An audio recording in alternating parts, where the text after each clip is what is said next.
وأصحابه الذين هم خلاصة العرب العرباء وخير الخلائق بعد الأنبياء. أما بعد، اللهم صل على سيدنا محمد عبدك ورسولك وسلم كذلك على جميع الأنبياء والمرسلين وعلى الملائكة المقربين وعلى عباد الله الصالحين أجمعين إلى يوم الدين. صدر گرامی حضرات علماء کرام، سامعین محترم، برادران اسلام، آپ حضرات کا جامعہ عثمانیہ کا سالانہ تبلیغی اصلاحی دستار فضیلت ختم نبوت کانفرنس کے عنوان پر یہ اجلاس منعقد ہوا. بہت سارے حضرات علماء کرام کے آپ نے ایمان پرور بیانات سنے. ابھی تھوڑی دیر بعد ہمارے مرحوم حضرت مفتی صاحب تشریف لا رہے ہیں. آپ حضرات کے سامنے انشاءاللہ العزیز ختم بخاری کی وہ تقریب بھی، اس کا روح پرور منظر بھی آپ حضرات ملاحظہ کریں گے. اللہ رب العزت کو منظور ہے تو انشاءاللہ العزیز کل بھی بڑے آب و تاب اور جاہ و جلال کے ساتھ باوقار یہ اجتماع جاری رہے گا. ہمیں انتہائی خوشی ہے کہ حضرت مولانا نے ہمارے مخدوم اپنے والد گرامی کی اس امانت کو سینے کے ساتھ سجا رکھا ہے، اور اللہ کا فضل ہے جب ہم کھلی آنکھوں کے ساتھ دیکھتے ہیں کہ ہر قدم ان کا کامیابی اور منزل مقصود کی طرف جا رہا ہے.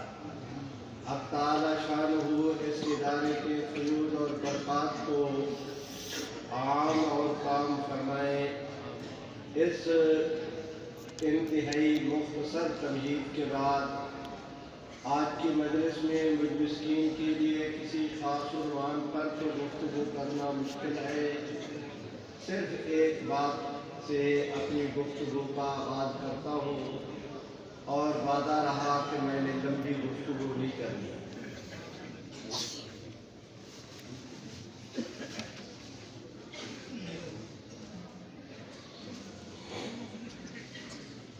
میرے بھائیوں،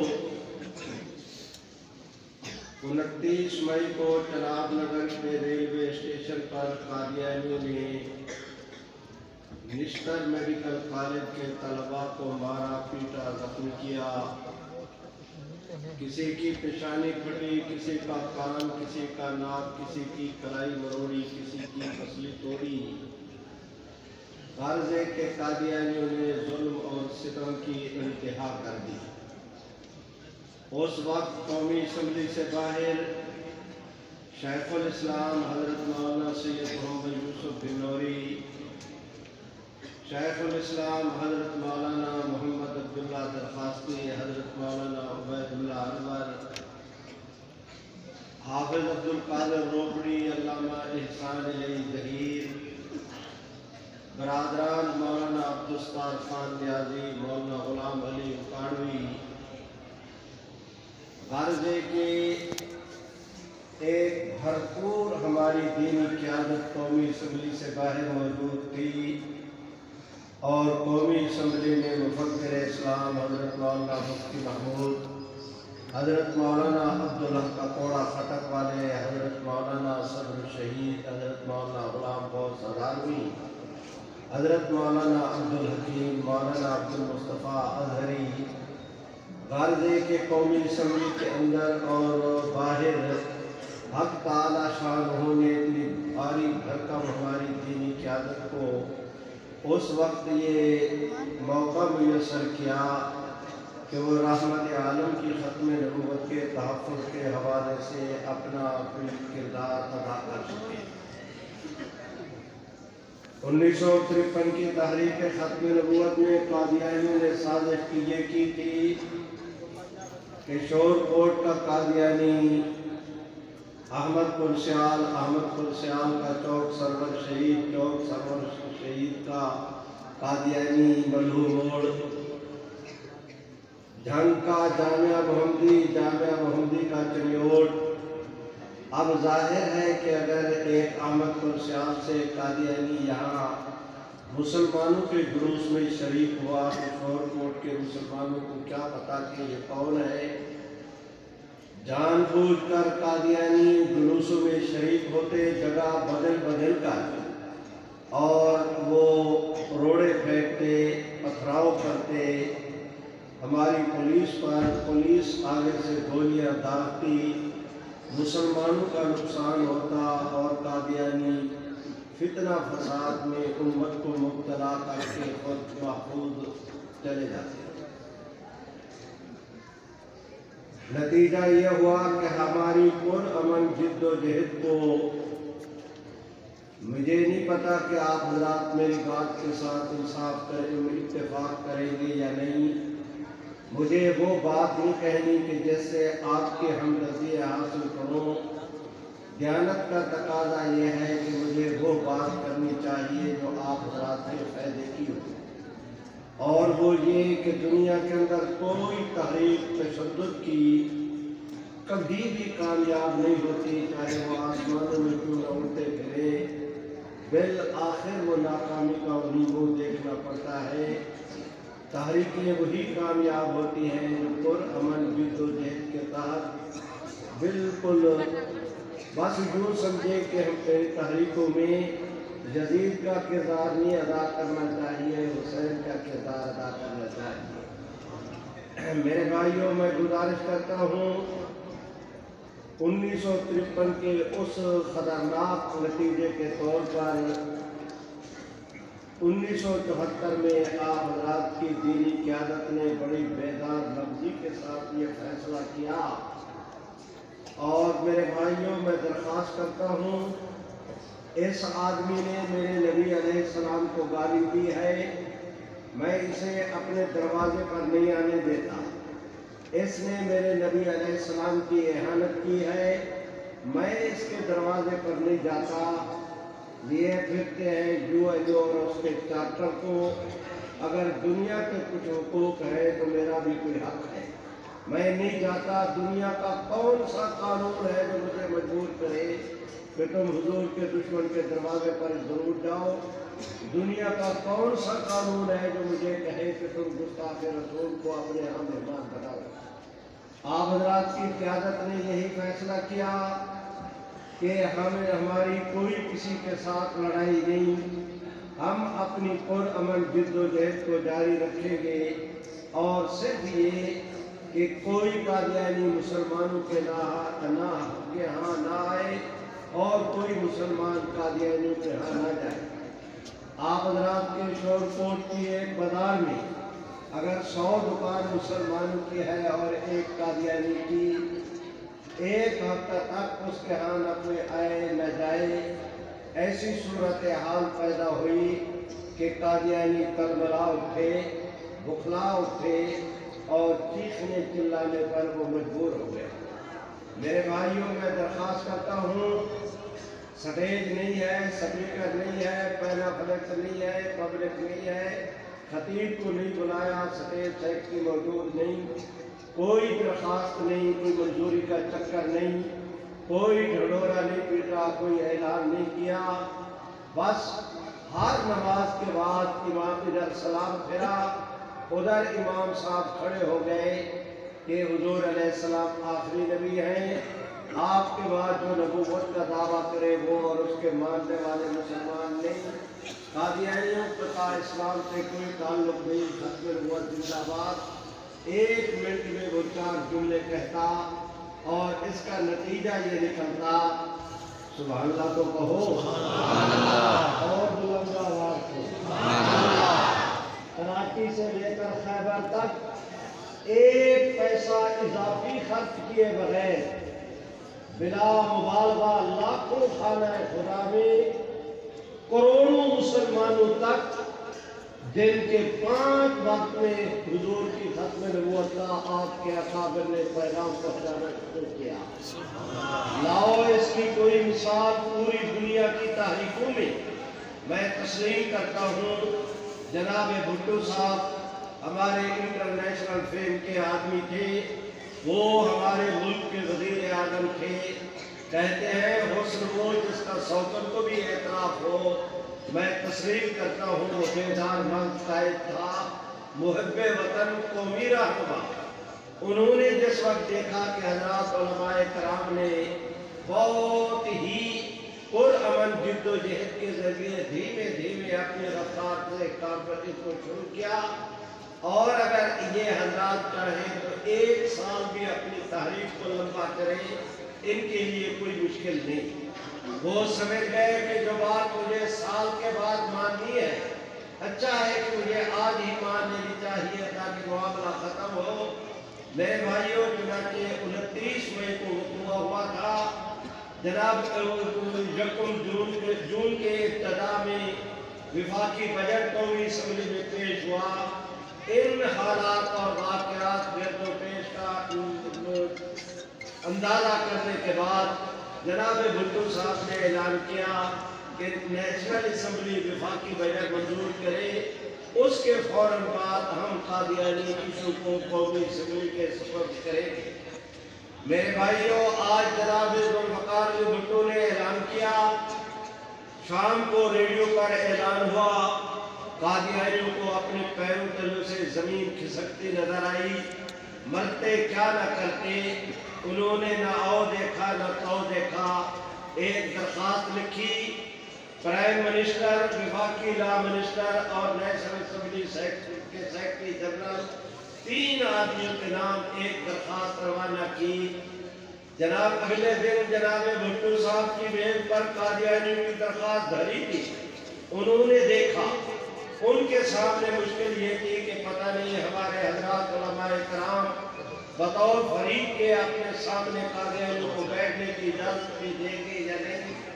قادیانیوں نے اس درخواست کے اندر موقف یہ اختیار کیا کہ اگر آپ قومی اسمبلی میں قادیانی ایشو پر بحث کرنا چاہتے ہیں تو ہمیں یعنی قادیانیوں کو بلا کر ہمارا موقف سنا جائے، ہم اپنے عقیدے پر وضاحت دیں گے۔ میرے بھائیوں، بھٹو صاحب کو اب سوائے اس کے اور کچھ نظر نہ آیا کہ انہوں نے ایک میٹنگ طلب کی۔ مفکر اسلام حضرت مولانا مفتی محمود، جناب نورانی میاں پروفیسر غفور احمد، گورنمنٹ کے جناب بھٹو صاحب، عبدالحمید پیرزادہ، مولانا کوثر نیازی، 3 حضرات ادھر سے 4 ادھر 3 4 ہماری طرف سے میٹنگ شروع ہوئی۔ جناب بھٹو صاحب نے اپنے میز کی دراز کو کھولا، قادیانی درخواست نکالی، حضرت مفتی صاحب کے سامنے رکھی۔ ادھر نورانی بھیا بیٹھے ہیں، ادھر پروفیسر غفور احمد۔ حضرت نے وہ درخواست کھولی، انہوں نے بھی جھانکا، انہوں نے بھی اس کو دیکھا۔ اس میں یہی بات لکھی تھی کہ ہمیں قومی اسمبلی میں بلایا جائے۔ حضرت مفتی صاحب نے درخواست بند کی، تہہ کے لفافے میں ڈالا، بھٹو صاحب کو پکڑائی، انہوں نے میز کی دراز میں رکھی۔ اب بڑی بے صبری کے ساتھ جناب بھٹو صاحب انتظار کر رہے تھے اور بڑی عجلت میں تھے کہ حضرت مفتی صاحب کیا جواب دیتے ہیں۔ بھٹو صاحب نے رہا نہ دیا، انہوں نے کہا کہ حضرت مفتی صاحب، قادیانیوں کا موقف یہ ہے کہ ہمیں قومی اسمبلی میں اپنے عقیدے کی وضاحت کرنے کی اجازت دی جائے، آپ ارشاد فرمائیں کہ آپ کی اس کے متعلق رائے کیا ہے۔ میرے بھائیوں، میں درخواست کرتا ہوں 1 سیکنڈ ضائع کیے بغیر مفکر اسلام حضرت مولانا مفتی محمود زیر لب مسکرائے اور انہوں نے کہا، بھٹو صاحب، ہم تو قادیانیوں کو ملک کے کونے خلوں میں، گاؤں چوکوں میں، بازاروں میں، محلے اور شہر میں، دیہات میں، کریا کریا، بیابان و صحراؤں میں تلاش کر رہے تھے۔ یہ آپ کے میز کی دراز سے مل گئے ہیں۔ آپ 1 منٹ لگائے بغیر سرکاری سطح پر قادیانیوں کو پابند کریں کہ وہ قومی اسمبلی میں آئیں۔ وعدہ رہا کہ دنیا دیکھے گی کہ ہم قومی اسمبلی میں محمد عربی کی غلامی کا کس طرح حق ادا کرتے ہیں۔ سبحان اللہ! میرے بھائیوں، میں درخواست کرتا ہوں، اوے صوفی جی، سارے مل کے میرے ساتھ تو تاج و تخت ختم نبوت، تاج و تخت ختم نبوت، آپ بھائیوں مجھے کرنے دو، میں داروں میں خود کفیل ہوں۔ اللہ آپ کو سلامت رکھے۔ آپ حضرات کو اندازہ نہیں ہے کہ میں کس تیزی کے ساتھ گھنٹوں کی گفتگو کو منٹوں میں سمیٹنا چاہتا ہوں۔ میرے ساتھ چلو۔ میرے لیے جو میں نے اگلی بات کہنی ہے، میرے لیے مجبوری یہ ہے کہ جب تک میں یہ گفتگو نہ کروں آپ کو اگلی بات سمجھنا مشکل ہو جائے گی۔ میں صرف آج جو بات کہنی ہے اس سے مناسبت پیدا کرنے کی خاطر یہ مجھے گفتگو کرنی میرے لیے ناگزیر ہو گئی، تو میں درخواست کرتا ہوں۔ قومی اسمبلی کا اجلاس شروع ہوا۔ اب قادیانی اگر آئے تو وہ قومی اسمبلی کے ممبر نہیں۔ ایک آدمی قومی اسمبلی کا ممبر نہیں تو وہ اسمبلی میں کیسے بیان کرے، یہ ایک مشکل کھڑی ہوگی۔ اس کا حل یہ نکالا گیا کہ پوری قومی اسمبلی کو ایک کمیٹی میں بدل دیا گیا کہ یہ جرگہ ہے، قادیانی ان کے سامنے بطور گواہ کے آ کر اپنا موقع پیش کرے۔ سارے جتنے اسمبلی کے ممبران ہیں یہ اس جرگے کے ممبر، اور اس اسمبلی کا جو سپیکر ہے وہ اس کمیٹی کا سربراہ۔ اب یوں کر کے گفتگو کے لیے قانونی راستہ نکالا گیا۔ میرے بھائیوں ایک اور مشکل کھڑی ہو گئی کہ اس زمانے میں تقریباً 300 کے لگ بھگ قومی اسمبلی کے ممبر اور قادیانی الو کا نانا ایک آدمی ہوگا۔ 300 آدمی سوال کرے، ایک آدمی جواب دے، ظاہر ہے کہ اسے تو نانی بھی یاد آ جائے گی، چھٹی کا دودھ بھی یاد آ جائے گا۔ اس مسئلے کا حل یہ نکالا گیا کہ کوئی اسمبلی کا ممبر براہ راست سوال نہیں کرے گا، یہ اپنے سوالات لکھ کر اٹارنی جنرل کو دیں گے۔ اٹارنی جنرل کی رہنمائی کے لیے کمیٹی وہ ان سوالات کا جائزہ لے گی، جو سوال مناسب ہیں وہ اٹارنی جنرل کو دیں گے۔ اب اٹارنی جنرل بھی ایک، بیان جمع کرانے والا قادیانی بھی ایک، وہ سوال جواب کریں گے۔ یوں یہ راستے نکالے گئے۔ میرے بھائیوں دیکھیے، آپ دوستوں کی خیر خواہی کی خاطر میں کتنی باریک باتوں کی طرف آپ کا اشارہ کر رہا ہوں۔ 11 دن قادیانی جماعت کے پیر گرو اور لاٹ پادری مرزا ناصر پر، 2 دن لاہوری گروہ پر، کل 13 دن قادیانی ایشو پر بحث ہوئی قادیانیوں سے متعلق۔ اس کے بعد قومی اسمبلی کے ارکان نے اپنی تقریریں اور تجاویز شروع کی۔ میرے بھائیوں میں آپ حضرات کو اس ماحول میں بتا نہیں سکتا کہ کتنی آب و تاب جاہ و جلال کے ساتھ نیشنل اسمبلی میں قادیانی ایشو پر گفتگو۔ اس کی میں مثالیں اور واقعات عرض کرنے لگ جاؤں تو یہ اتنا طویل مضمون ہے کہ میں اگلی بات نہیں عرض کر سکوں گا۔ میں سب کو حل کرتے ہوئے عرض کرتا ہوں کہ 13 دن قادیانیوں پر جرا ہوئی۔ اس کے بعد اسمبلی کے ممبران نے گفتگویں کی، درمیان میں چھٹیاں بھی ہوتی رہی، وزرا نائبے آئی تھی، وزیر اعظم تھی، ایک دن ان کے استقبال کے لیے چھٹی کرنی پڑی۔ تو یوں کر کے تقریباً 2 مہینے قادیانی ایشو پر قومی اسمبلی میں بحث ہوئی۔ کل 21 اجلاس منعقد ہوئے قادیانی ایشو پر گفتگو کرنے کے لیے، اور آج یہ کوئی راز نہیں رہا۔ اللہ کے فضل سے آپ حضرات کی مسکین جماعت مجلس ختم نبوت نے پوری سرکاری ریکارڈ کو اتنا عام اور کام کر دیا ہے کہ اب وہ ہر آدمی کی دسترس میں ہے، اور آج کل قادیانی اس سے منہ اس طرح چھپاتے پھر رہے ہیں جس طرح کے آگے میں نکتے ڈال دیتا ہوں۔ میرے بھائیوں میری گزارش ہے آپ دوستوں سے، بھٹو صاحب نے اعلان کر رکھا تھا کہ 7 ستمبر کو قومی اسمبلی قادیانیوں کے متعلق فیصلے کا اعلان کرے گی۔ آج 6 ستمبر کی شام کو تعلیم القرآن راجہ بازار راولپنڈی شیخ الاسلام حضرت بنوری کی صدارت میں جلسہ شروع ہوا۔ مولانا تاج محمود، مولانا قاری محمد اجمل خان، مولانا عبدالشکور دین پوری، میں کس بزرگ کا تذکرہ کروں، مولانا عبدالستار خان نیازی، آقا شورت کا میری، علامہ احسان علی ظہیر، یہ بھرپور ہماری قیادت وہاں راولپنڈی تعلیم القرآن میں، ادھر جناب بھٹو صاحب کے پاس حضرت مفتی صاحب اور ان کے رفقا، بھٹو صاحب نے بیٹھ کے ہی کہا کہ حضرت مفتی صاحب، قادیانیوں کو غیر مسلم اقلیت قرار دینے کی بابت 6 قراردادیں قومی اسمبلی میں جمع ہیں۔ ظاہر ہے کہ ایک مسئلے پر ایک قرارداد منظور ہوگی، 6 قراردادیں نہیں، اور اگر ایک قرارداد منظور کرے، 5 قراردادوں کو مسترد کر دے، تو جو قراردادوں کے محرکین ہیں وہ احتجاج کر سکتے ہیں، بائیکاٹ کر سکتے ہیں، دھرنا دے سکتے ہیں، پریس کانفرنس کریں گے۔ 2-2.5 مہینے پرامن جدوجہد سے پوری دنیا میں پاکستان کا مثبت پیغام گیا ہے، اور آخری دن اگر اختلاف کا شکار ہو گئے تو پوری دنیا میں پاکستان کے متعلق کوئی اچھا تاثر نہیں رہے گا۔ حضرت مفتی صاحب نے فرمایا یہ تو ہی مشکل، آپ اس کا حل بتائیں کہ گورنمنٹ کے نزدیک اس کا حل کیا ہے۔ انہوں نے کہا میری رائے یہ ہے کہ یہ 6 کی 6 قراردادیں مسترد کر دی جائے۔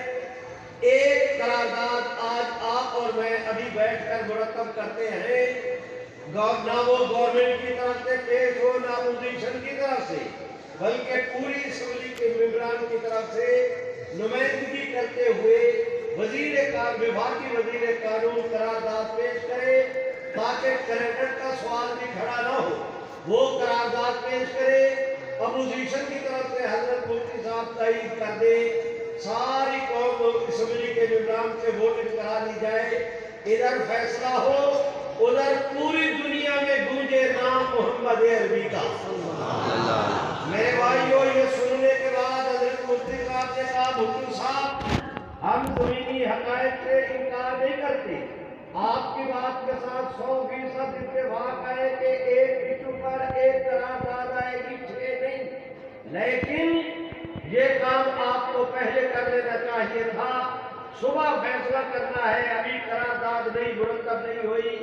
تو اس پر مفتی صاحب نے کہا بھٹو صاحب، آپ کو پتا ہے آج تک یہ 2.5-3 مہینے ہو گئے، میں نے اس مسئلے کو رولے گولے میں ڈالا ہوا، کبھی تحریک کے خلاف بیان دے دیتا ہوں، کبھی علماء کی مخالفت کرتا ہوں، کبھی کہتا ہوں کہ یہ ختم نبوت ہمارے ایمان کا حصہ ہے، تاکہ بیرونی دنیا کو پتہ ہی نہ چلے کہ گورنمنٹ کیا کرنا چاہتی ہے۔ اس لیے کہ اس وقت ایئر فورس کا حاضر سروس سربراہ وہ قادیانی مرحوم تھا قمر چودھری، اس وقت ایک جنرل عبدالعلی، اس وقت حاضر سروس فوجی جنرل قادیانی تھا، ملک اختر حاضر سروس فوجی جنرل وہ قادیانی تھا۔ بھٹو صاحب نے کہا کہ اگر میں اتفاق رائے کی پہلے کوشش کرتا اور یہ بات لیک ہو جاتی، پتہ نہیں پوری دنیا سے کس آدمی کو قادیانی میرے اوپر دباؤ ڈلواتے، شاید اس دباؤ کو فیس کرنا میرے لیے ممکن نہ ہوتا۔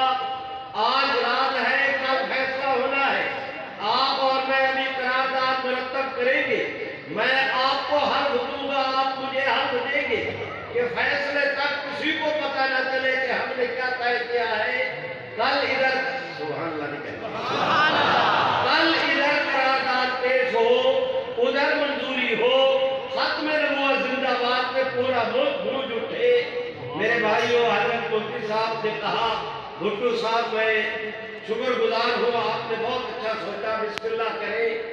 رات 10 بجے سے لے کر 1 بجے تک وہ مذاکرات ہوئے، اور اللہ کے فضل سے کم از کم میں حنفیہ کہتا ہوں کہ یہ پوری اس اسمبلی کے اس گورنمنٹ کے اجلاس کے اندر مفتی صاحب اور بھٹو صاحب کی کیا گفتگو ہوئی، اللہ کے فضل سے کوئی درمیان میں واسطہ نہیں، واللہ سمیت بعذر ھذا، میں نے خود اپنے کانوں سے یہ ساری کاروائی حضرت مفتی صاحب سے سنی، مجھے یاد بھی ہے، میں نے اسے لکھا بھی ہے، کراچی سے خیبر تک میں نے یہ ترانے بھی گائے، لیکن آج کی مجلس میں اس کے متعلق ایک جملہ نہیں کہوں گا، اس لیے کہ مجھے اگلی بات عرض کرنا ہے۔ برادران اسلام، رات 1 بجے قرارداد مرتب ہو گئی، اور حضرت مفتی صاحب کی دیانت کا دیکھیں کہ انہوں نے واپس اجلاس میں آ کر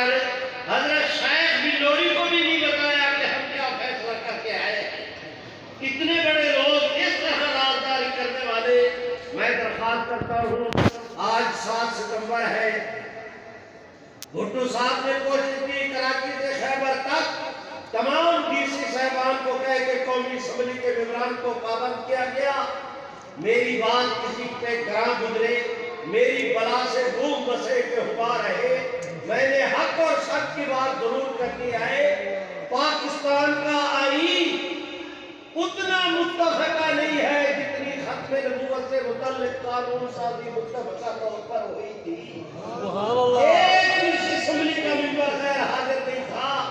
آپ حضرات کی مسجد کا صحن بھرا ہوا، گیلری بھری ہوئی، باہر پبلک ہے، علماء گفتگو کرتے ہیں، تمہارے چہروں کی طرف تازگی کو میں دیکھتا ہوں، ذرا اس منظر کو بھی دیکھو۔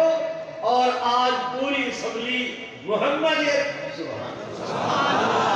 ختم نبوت کے تحفظ کے سلسلے میں اپنا نام لکھوانے کے لیے آئی ہے۔ ذرا اپنے ذہنوں کے اندر اس منظر کو بھی رکھو۔ میرے بھائیوں، میں گزارش کرتا ہوں، سپیکر صاحب نے تلاوت کا اعلان کیا، ترجمہ ہوا، تلاوت ہوئی، اس کے بعد انہوں نے رولنگ دی 6 قرارداد وقت۔ اب نئی قرارداد کے لیے پیرزادہ کھڑے ہوئے، انہوں نے 3-4 منٹ میں قرارداد پیش کی، پہلی دوسری خواندگی مکمل ہوئی۔ حضرت مفتی صاحب سے کہا گیا کہ آپ تائید کر دیں۔ مفتی صاحب اپنا کام رات کر چکے تھے، آج انہوں نے گفتگو کیا کرنی تھی، بس یوں کر کے کھڑے ہوئے، آدھے منٹ میں جو جملے تائید کے کہے بیٹھ گئے۔ اب سپیکر نے کہا کہ جو اسمبلی کے ممبران ہیں قرارداد کے حق میں وہ ہاتھ کھڑا کرے۔ خیال تھا جتنے تائید کریں گے ان کی گنتی ہو جائے گی، پھر کہیں گے کہ جو مخالفت میں آئے وہ ہاتھ کھڑے کرے، جتنے مخالفت میں ووٹ آئے وہ بھی گن لیے جائیں گے، یوں دونوں کو ملا کر نتیجے کا اعلان کر دیں گے۔ لیکن بھائیوں ذرا توجہ کرو، بلند آواز سے اور بلند آواز سے، آیا نا نام حضور کا؟ سپیکر نے کہا جو قرارداد کے حق میں ہے وہ ہاتھ کھڑا کرے۔ نہ بھولے کہ اس اسمبلی میں مسلمان اراکین بھی تھے، غیر مسلم نمائندگی بھی تھے، اور علماء کی موجودگی میں عرض کرتا ہوں، آج اللہ نے پیغمبر اسلام کی عزت و ناموس کے تحفظ کے لیے حضور سرور کائنات کی امت دعوت امت اجابت دونوں کو اکٹھا کر دیا۔ اور آپ حضرات ذرا توجہ کریں، انہوں نے کہا کہ جو اس قرارداد کے حق میں ہے وہ ہاتھ کھڑے کرے۔ میری طرف دیکھے، میرے رب کی رحمت کے فرشتے آسمانوں سے جھانک جھانک کے جھوم جھوم کے اس منظر کو دیکھ رہے تھے کہ ہاتھ کھڑا کرے۔ میری طرف دیکھے، پوری اسمبلی کے ارکان کی مارے احترام کے گردنیں جھک گئی اور تائید کے لیے ہاتھ اٹھ گئے۔ ایک ممبر غیر حاضر نہیں تھا، ایک کرسی فارغ نہیں تھی، اس آب و تاب جاہ و جلال کے ساتھ یہ قرارداد منظور ہوئی۔ معافی چاہتا ہوں، میں نے بہت سارا وقت لیا، اب میری تمہید ختم ہوئی، میں نتیجے کی طرف آتا ہوں۔ آپ حضرات جانتے ہیں وہ آئین کا حصہ بنی، اس کے بعد ضیاء صاحب آئے، ضیاء کے بعد جنید صاحب، جنید صاحب کے بعد پھر ضیاء صاحب، جناب ضیاء صاحب کے بعد محترمہ، محترمہ کے بعد محترم، محترم کے بعد پھر محترمہ، پھر محترم۔ اس دوران میں پرویز مشرف بھی آیا، معین قریشی بھی آیا، جمالی بھی آیا، جتوئی بھی آیا، چودھری شجاعت صاحب بھی آئے، آج کل بھی ایک صاحب آئے ہوئے ہیں، تو تقریباً یوں کر کے 50 سال، وہ بات ہے 1974 کی، آج آپ میں بیٹھے ہیں 2022 میں، تو 48 سال بنتے ہیں۔ اس 48 سالہ دور میں مشرق سے لے کر مغرب تک روئے زمین کا کوئی ایسا غیر مسلم ملک کا سربراہ نہیں جس کے پاؤں پہ قادیانیوں نے ناک نہ رگڑا ہو، پیشانی زخمی نہ کرائی ہو، اپنی زبانوں سے اس کے بوٹوں کو پالش نہ کیا ہو، ان کے تلووں کو نہ کاٹا ہو، ہر ذلت آمیز طریقے پر خوشامد کر کے روئے زمین کے کافروں سے ہمارے ان حکمرانوں کا جن کے میں نے نام لیا 50 سال ان کی منتیں کرتے رہے کہ اس قانون کو ختم کر دو۔ بھائیوں ذرا توجہ کرے، ایک آدھ کافر کی بات نہیں، روئے زمین کی پوری سمت تک سے ایک آدھ دن کی بات نہیں، 19 صدی اس پورے دور میں قادیانیوں نے ٹل لگایا۔ لیکن میں آج اس پوزیشن میں ہوں کہ کھلے طور پہ آپ سے عرض کر سکوں کہ نتیجہ نکلا الحمدللہ۔ اس 19 صدی کی روئے زمین کے کافروں کے ساتھ جنگ کے نتیجے میں کفر ہار چکا ہے، اسلام جیت چکا ہے۔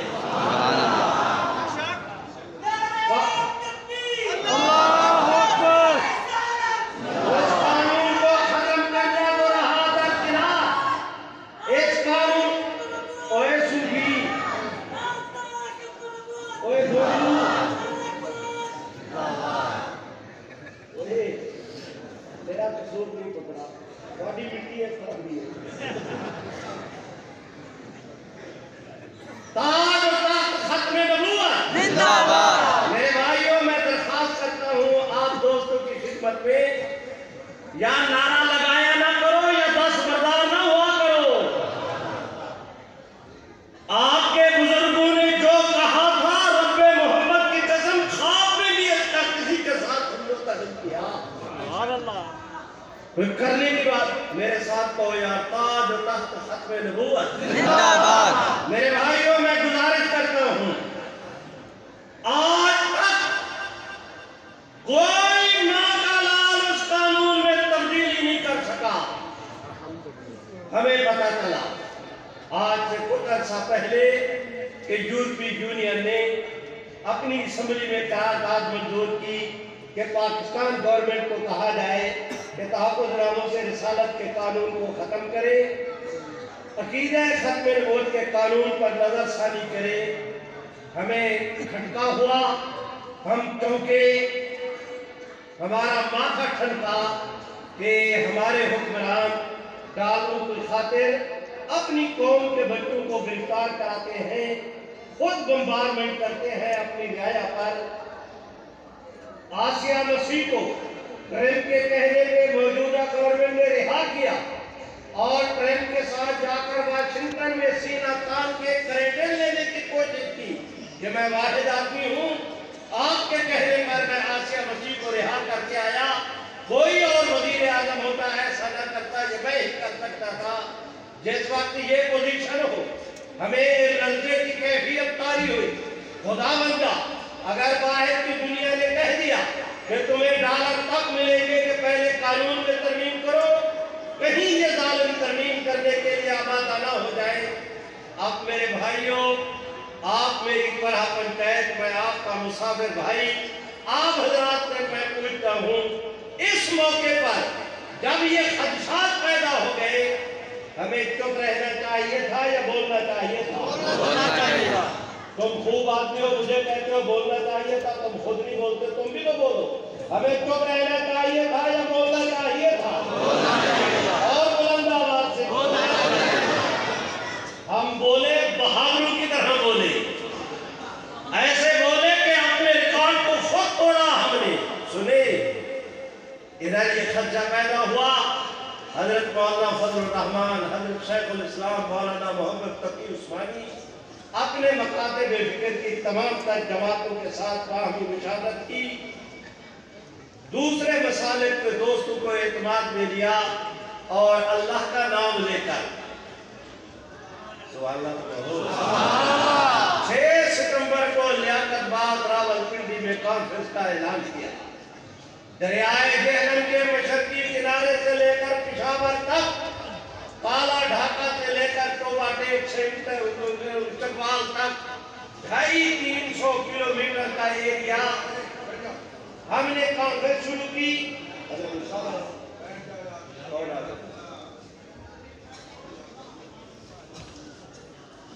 اس خطے کے لوگوں کو اکٹھا کیا اور یہ جو لیاقت باغ ہے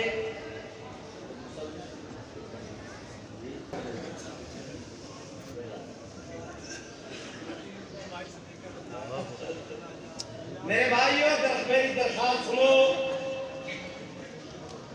لیاقت باغ ختم نبوت کی کانفرنس ہوئی 6 ستمبر کو.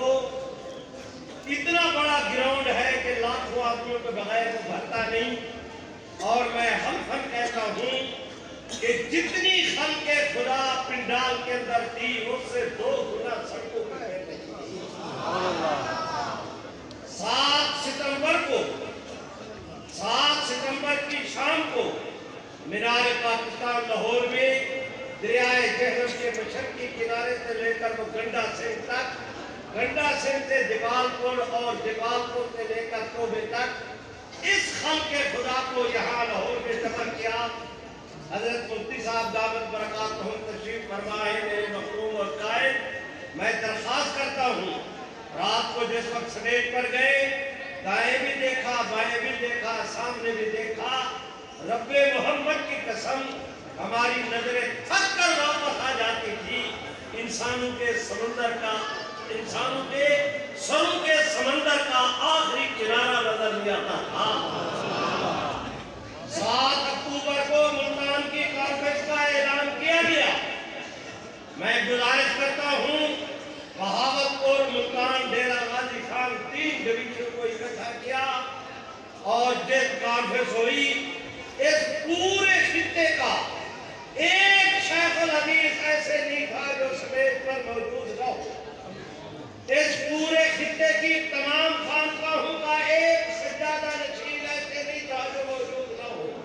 حضرت قبلہ خاقانی صاحب، حضرت مولانا تقی عثمانی، حضرت مولانا فضل الرحمان، آپ اندازہ نہیں کر سکتے. تمام تر مکاتب فکر کی مرکزی قیادت. یہ ابھی 25 نومبر کو خانپور کے اندر ختم نبوت کی کانفرنس تھی. حضرت مولانا فضل الرحمان تشریف لائے ہوئے. انہوں نے مجھے بطور خاص میری کلائی پہ ہاتھ رکھ کے مجھے کہا کہ مولانا پتہ بھی ہے آپ کی ملتان کی کانفرنس کا؟ میں نے کہا جی ہم تو ذریعے بچھانے والے، نعرے لگانے والے، ہمیں کیا معلوم. حضرت مولانا نے فرمایا کہ گورنمنٹ کے خفیہ اداروں کی جاگ رہے ہو. انہوں نے کہا کہ گورنمنٹ کے خفیہ اداروں کی رپورٹ یہ ہے کہ آج تک سبحان اللہ ملتان کی تاریخ میں اتنا بڑا مذہبی اجتماع نہیں ہوا جتنا ختم نبوت کے نام پہ اللہ نے جگہ. میرے بھائیوں، میں گزارش کرتا ہوں، اللہ نے کرم کیا، نتائج بھی آنے شروع ہوئے. قادیانی جماعت کا چیف گرو اور لاٹ پادری مرزا ناصر حکیم نور الدین، اس نور الدین کے 2 پڑپوتے اور ایک اس کی پڑپوتی، انہوں نے قادیانیت پر لعنت بھیجی، اسلام قبول کیا. یہ جنرل عبدالعلی ملک اختر، فوجی جنرل جو قادیانی ملعون تھے 1974 میں، اس کے خاندان کے قریبی لوگوں نے قادیانیت پہ لعنت بھیجی، اسلام قبول کیا. اور آج اللہ کے فضل و کرم سے پورے ملک کی صورتحال یہ ہے. دعا بھی چاہتا ہوں، میں نے آپ دوستوں کے ساتھ وعدہ کیا تھا میں گفتگو لمبی نہیں کروں گا. حضرت مفتی صاحب تشریف لے آئے ہیں. ابھی انشاءاللہ العزیز وہ بخاری شریف کا آخری حدیث شریف کا درس دیں گے. جس نیت سے آپ دوست آئے ہیں جھولیے بھر کر لے جاؤ گے. مجھے آخری بات 2 منٹ کہنے کی اجازت دو. اسی بخاری شریف میں ایک روایت ہے، فرمایا رحمت عالم نے کہ میں نے ایک رات خواب میں دیکھا.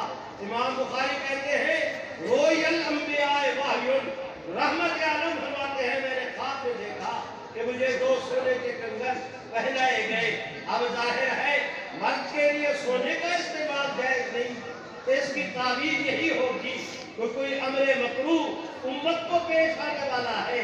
میرے بھائیوں، رحمت عالم فرماتے ہیں مجھے سونے کے کنگن وہ جو خواب میں دیے گئے، میں نے ان کی تعبیر یہ کی کہ اس سے مراد جھوٹا مدعی نبوت مسیلمہ کذاب ہے.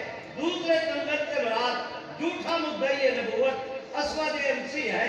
فرماتے ہیں میں نے خواب میں یہ تعبیر کی اور ساتھ میں وہ سونے کے کنگن ہیں.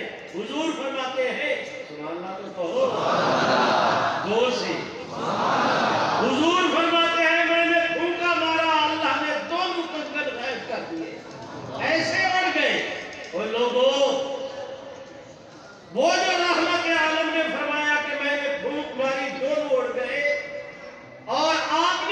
تعبیر یہ کی کہ اس دو کمروں سے مراد ایک مسائل میں دو جھوٹے مدعیان نبوت ہے۔ میں نے روایت اس لیے بیان کی کہ آج میں آپ سے گزارش کر سکوں کہ 1400 سال گزرنے کے بعد وہی بخاری شریف کی روایت، وہی پیغمبر اسلام کی تعبیر آج 1400 سال کے بعد اسی سال ہم نے اپنی کھلی آنکھوں کے ساتھ اس کا حقیقت کے طور پہ نظارہ کیا ہے۔ بس میں نے یہی بات عرض کرنی ہے، اور وہ کیا؟ بکھا کے قریب دریا خان کے قریب کا کنچات، وہاں کا ابو بکر نتھو کا ایک ملعون قادیانی پہلے پولیس کے اندر تھا، وہ اپنا جوہر آباد رہا، قصور میں رہا، شیخ پورہ کے اندر رہا، لاہور کے اندر رہا، ملتان میں رہا، ڈیرہ غازی خان۔ پھر اسے ایف آئی اے کا سپرد کیا گیا۔ ایک دفعہ اسے ڈی جی بنا رہے تھے، ہم مسکینوں کو پتا چلا، ہم نے ڈنڈا کھٹایا، اللہ نے کرم کا معاملہ کیا، اوپر ہار گیا، اسلام جیت گیا، وہ سازش میں کامیاب نہ ہو پائے۔ اب ہمیں پتا چلا کہ 6 جنوری کو وہ ریٹائر ہو رہا ہے، اور سپریم کورٹ کی رولنگ ہے کہ جو ملازم ریٹائر ہو جائے اسے دوبارہ توسیع نہ دی جائے۔ گورنمنٹ اسے رکھنا چاہتی ہے، سپریم کورٹ کی رولنگ کی اسے توسیع دینے کی پوزیشن میں نہیں۔ انہوں نے سازش تیار کی، پرائم منسٹر کا مشیر برائے داخلہ اور احتساب شہزاد اکبر اور اس ابو بکر خدا بن نتھوکا نے منہ کے ساتھ کان کے ساتھ منہ ملایا، ایک ایڑی چوٹی کا زور لگایا، سازش یہ کی کہ اسمبلی تیار کراؤ، اسے لال بجھکڑ وزیر اعظم کو شیشے میں اتارو، 6 جنوری کو ریٹائر ہو، 7 جنوری کو دوبارہ نئے ایگریمنٹ کے تحت پاکستان کا ایف آئی اے کے ایڈوائزر کے طور پر دوبارہ 3-4 سال کے لیے اسے دوبارہ پاکستانی قوم کے سروں پہ مسلط کر دیا جائے۔ لوگوں، من داتے خیال ہے وہ فلک داتے خیال۔ انسان کی تدبیر کچھ ہوتی ہے، میرے رب کی تدبیر کچھ ہوتی ہے۔ اس کریم کے کرم کو دیکھو، ہم نہ کسی گنتی میں، نہ شمار میں، نہ قطار میں، لیکن جب اللہ چاہے ابابیلوں سے ہاتھیوں کو مروا دیتا ہے۔ یہی کیفیت ہوئی۔ اب وہ بڑی رازداری کے ساتھ محکمہ وزیر داخلہ کو پتہ نہیں کہ میری وزارت میں کیا ہو رہا ہے، ایسے طور پر قادیانیوں نے کہ کسی کو کان و کان خبر نہ ہو، لیکن اس پروردگار سے کون چھپا سکتا ہے؟ اس نے کرم کا معاملہ کیا، ہم مسکینوں کو پتا چلا۔ کراچی میں، پشاور، لاہور، ملتان، بہاولپور، چھنگ، راولپنڈی، اسلام آباد، سوابی، مردان، بنو، غازے کے کراچی سے لے کر خیبر تک تحریک نہیں، صرف انگڑائی ہوئی، کہ جہاں جہاں پر یہ ہمارے پریس کلب ہیں ان کے سامنے مظاہروں کا اعلان کیا، کہیں تھوڑے کہیں زیادہ، بعض جگہ ہزاروں کا اجتماع بھی ہوا، اور اللہ نے کرم کیا کہ اس 1 ہفتے کی لڑائی میں جب نتیجہ سامنے آیا، 6 جنوری کو کفر ہار چکا تھا، اسلام جیت چکا تھا۔ ایک پھونک ماری، اے جاگ رہے ہو، ایک پھونک ماری، اللہ نے ایک کو اڑایا، اسے لانے والا شہزاد اکبر تھا۔ 2 ہفتے کے بعد ایک اور پھونک لگی، پتہ نہیں کہاں سے من ہے سلا یا تصب، اور آج وہ بھی قادیانی بھی ڈوبے، قادیانیوں کو بچانے والے بھی ڈوبے انشاءاللہ۔ اور آج پوزیشن یہ ہے کہ میں آپ دوستوں کے سامنے اپنے اکابر کی موجودگی میں، میرا دائیں طرف دیکھو، میری بائیں طرف دیکھو، میں آپ سے عرض کرتا ہوں، رب کی رحمت کی ڈھیری پہ ہاتھ رکھ کے کہتا ہوں کہ اگر کوئی ماں کا لال یہ سمجھتا ہے یہ قانون ختم ہو جائے گا، اس کو ختم کرنے والے ختم ہو جائیں گے، قانون ختم نہیں ہوگا انشاءاللہ۔ تو کہتے نہیں ہوگا، ہاتھ اٹھا کے لہرا کے بول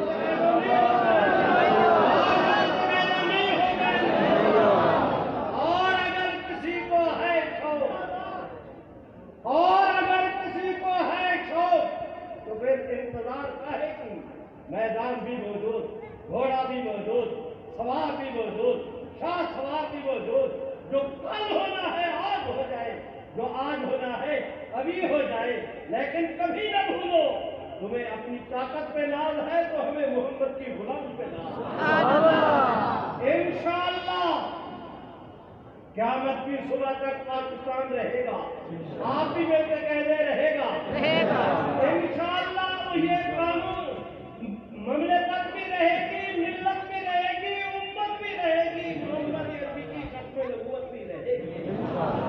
بس معافی چاہتا ہوں، میں نے بہت سارا آپ دوستوں کا وقت لے لیا، اب تم نعرہ لگاؤ، میں آپ سے اجازت لوں، مل کے میرے ساتھ کہو نا، تاج و تخت ختم نبوت ایسے نہیں، کرو دیوار کو اپنے ایمان کا گواہ بناؤ، ایسی یقین کے ساتھ کہ جہاں جہاں تک آپ کی میری آواز جائے گی، یہ ذرہ ذرہ کل قیامت کے دن آپ کے میرے ایمان کی گواہی دے گا۔